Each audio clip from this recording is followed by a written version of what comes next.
Sir నమస్తే sir. Sir first of all Bandla Ganesh గారిని ఆయన చదువుద్దాం. సో ఆయన చేపట్టినటువంటి యాత్ర డెఫినెట్గా ఆయన కాలినడకన వస్తా అన్నాడు. చంద్రబాబు గారికి ఇంటెన్షనల్గా చాలామంది ఫేవర్గా ఉంటుంది ఆ యాత్ర అన్నారు. సో దీని మీద మీరు ఏం చెప్తారు? ఇప్పుడు నేను ఒక మాట అంటానండి,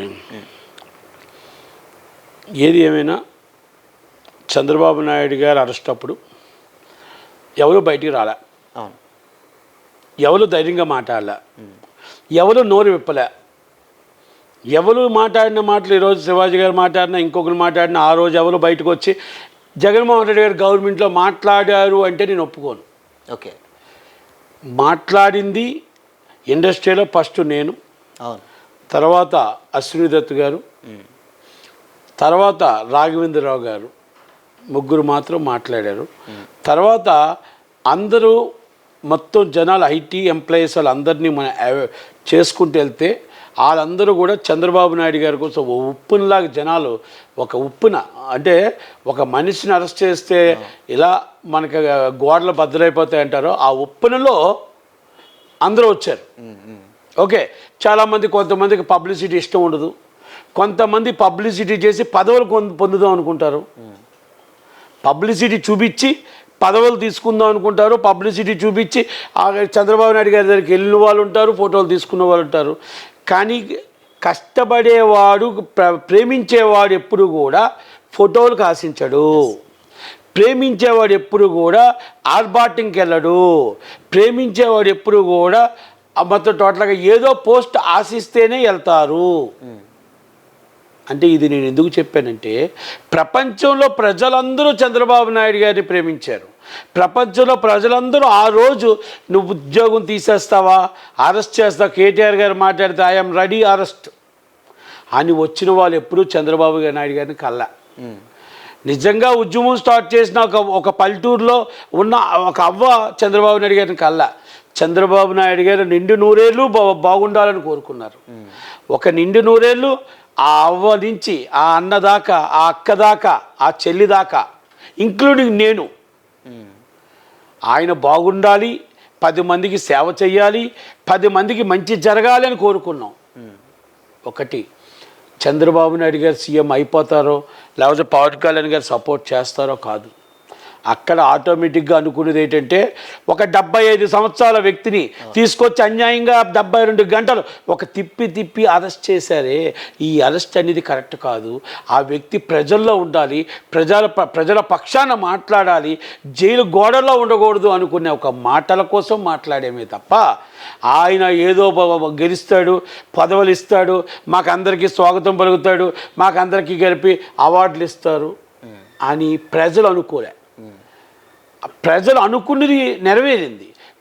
ప్రపంచంలో ప్రజలందరూ ఏమనుకున్నారంటే, ఒక సైబర్ సిటీ కట్టిన ఒక నాయకుడు, ఒక హైదరాబాద్ అనే ఒక నగరాన్ని తీర్చిదిద్దిన ఒక నాయకుడు, ఈరోజు అమరావతికి రావాలనుకున్న ఒక చంద్రబాబు నాయుడు గారు, ఈరోజు ప్రజలు సాఫ్ట్వేర్ అని అడుగుతుంటే సాఫ్ట్వేర్ జాబ్ వచ్చిన సాఫ్ట్వేర్ జాబును సృష్టించిన ఒక నాయకుడు జైల్లో ఉండకూడదు, ప్రజల పక్షాన్ని ఉండాలి అని ఏదైతే కోరామో, ప్రజల పక్షాన ప్రజా ముఖ్యమంత్రిగా ఉన్నాడు అనేది ప్రజల కళ నెరవేరింది. అందుకే అంటారు, కోట్లాది మంది ప్రజలు చంద్రబాబు నాయుడు గారిని టీవీల్లోనో ఇంకొకడో మెసేజ్ల్లోనో చూస్తున్నారు తప్ప, కొంతమందికి మాత్రం స్వార్థంతో ఆర్భాటంతో ప్రతిదీ కూడా ఒక రికార్డు సృష్టించుకుంటూ కొంతమంది వెళ్తూ ఉంటుంటారు. అవన్నీ మనం చూస్తూ ఊరుకుండాలి అంతే తప్ప ఏది దానికి కామెంట్ చేయకూడదు. చంద్రబాబు నాయుడు గారు బాగున్నారు, చంద్రబాబు నాయుడు గారు ముఖ్యమంత్రి అయ్యారు, డిప్యూటీ సీఎం పవన్ కళ్యాణ్ గారు అయ్యారు, లోకేష్ గారు మినిస్టర్ అయ్యారు, ఆయన ప్రజలకు సాయం చేస్తున్నారా లేదా, ప్రజల పక్షాన మనం ఉన్నామా లేదా, ప్రజలకు ఆయన ఏమైనా తప్పు చేస్తే మళ్ళీ ఆయన్ని కూడా ప్రశ్నిస్తాం ఓకే అనేది మా నైజం. ఎక్కడైనా మనం పబ్లిసిటీ కొట్టుకొని ఎక్కడైనా ఒక ఫోటో తీసుకొని ఆ ఫోటోని మనం వాట్సాప్లో పెట్టుకుందాం అనేది కొంతమంది నైజం, అంతే. ఇక దానికి అంతకంటే నేను ఎక్కువ కామెంట్ చేయను. ఆయన ఏడుకొండల వాడి దగ్గరికి వెళ్తున్నాడు, దేవుడు చక్కగా దీవించాలి ఆయన్ని, ఆయన కుటుంబాన్ని, చంద్రబాబు నాయుడు గారిని చక్కగా దీవించాలి. అందుకే అంటారు, ఏం చేస్తున్నావు మొక్కి చెప్పకుండా చేసుకుంటే మొక్కు తీరుతుంది, బయటికి పబ్లిక్గా చెప్తే అంటే మొక్కు పబ్లిక్ అవుతుంది అంటారు. అప్పుడు ఆయన జైల్లో ఉన్నప్పుడు నేను మొక్కుకున్నానని ఇంటెన్షనల్లో ఒకటి అది ఒక్కొక్కరు ఒక్కొక్క వ్యక్తిగత అభిప్రాయం, అది తప్పులేదు దాంట్లో. అందుకే నేను ఏమంటానంటే ఎవరి అభిప్రాయం వాళ్ళది. ఇప్పుడు నాకు ఫోటోలు దిగడం ఇష్టం ఉండదు, ఆయన ఫోటోలు దిగడం ఇష్టం, ఆయన కొంతమందిని కలడం ఇష్టం, నాకు కలడం ఇష్టం ఉండదు. ఒక్కొక్కరు డిఫరెంట్ ఒక్కొక్కరు ఉంటుంది. Is my best friend, all the best, అన్నీ సక్సెస్ కావాలి, నువ్వు మొక్కుకున్న కళ్ళన్నీ పూర్తి కావాలి, నీకు ఏ మినిస్టర్ ఏ రాజ్యసభ రావాలని, ఇప్పుడు ఇదంతా దాని నీకు ఏ రాజ్యసభ రావాలని, చంద్రబాబు నాయుడు గారు రికమెండ్ చేయాలని, రేవంత్ రెడ్డి గారికి కూడా రికమెండ్ చేయాలని, ఒక సోదరుడిగా. జైల్లో అంటే వేసినప్పుడు బయటికి రాని వ్యక్తులు ఇప్పుడంటే చెడుగా ఉన్నప్పుడు, చెడు జరిగినప్పుడు అలాగే మంచి జరిగినప్పుడు అందరూ బాగున్నప్పుడు ఎక్కువ వస్తూ ఉంటారు, అంటే సక్సెస్కి ఎక్కువ చుట్టాలు ఉంటారు అని కూడా అంటున్నారు. సో దీనికి ఏం చెప్తారు? నేను అదే మాట చెప్పాను మీకు. ఆ రోజు గవర్నమెంట్ ఉక్కు పాదాలతో అనుస్తున్నప్పుడు, అరెస్టులు చేస్తున్నప్పుడు ఎదురుండి నిలబడి జిందాబాద్ చంద్రబాబు అన్న వ్యక్తులు యాట్సప్ చెప్పాలా ఆ రోజు వాళ్ళకి. ఈరోజు గవర్నమెంట్ వచ్చింది కాబట్టి ప్రతి ఒక్కరు అన్నీ చెప్తూ ఉంటారు, దానికోసం మాట్లాడుకోకూడదు, ఎందుకంటే దానికోసం డిస్కస్ చేయకూడదు. అది అదర్ గవర్నమెంట్ ఉన్నప్పుడు ధైర్యంగా నిలబడేవాడే మగాడు. తర్వాత వచ్చి నేను ఏం చేసినా నేను నిలబడతా, నేను ఉంటా అన్న మాటని పెద్దగా లెక్కల్లో తీసుకోవాల్సిన అవసరం లేదు. ఏ ఎండగా గొడుగు పెట్టేవాళ్ళు కొంతమంది. అంటే ఆ గవర్నమెంట్లో సైలెంట్గా ఉండి మన గవర్నమెంట్ వచ్చింది కదా మనల్ని ఎవరు ఏం చేయలేరు అనేది కాదు. ఆ రోజు ఆ గవర్నమెంట్లో పడ్డ బాధల కష్టాలు మాకు తెలుసు. ఆ గవర్నమెంట్లో మేము ఎదురు మాట్లాడినందుకు మాకు ఏం జరుగుతుందో మాకు తెలుసు. కనుక నేను అందుకే నేను చెప్తాను కదా, ఏ రోజు కూడా పదవి ఆశించో ఇంకోటి ఆశించో ఏవి కాదు. ఆయన బాగుండాలి, 10 మంది బాగుండాలి, ఆయన బాగుండాలి, ప్రజలు బాగుండాలి.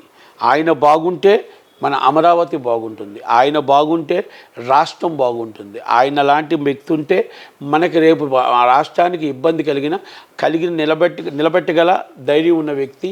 అలాంటి సీనియర్ వ్యక్తికి ఏమి జరగకూడదని ఒక ఆలోచన చెప్పగలిగాం. అందుకనే నేనేమంటున్నానంటే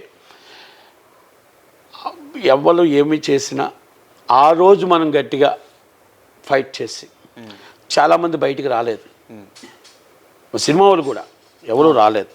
ఓకే, ఈరోజు అందరూ వస్తారు చాలా సహజంగా.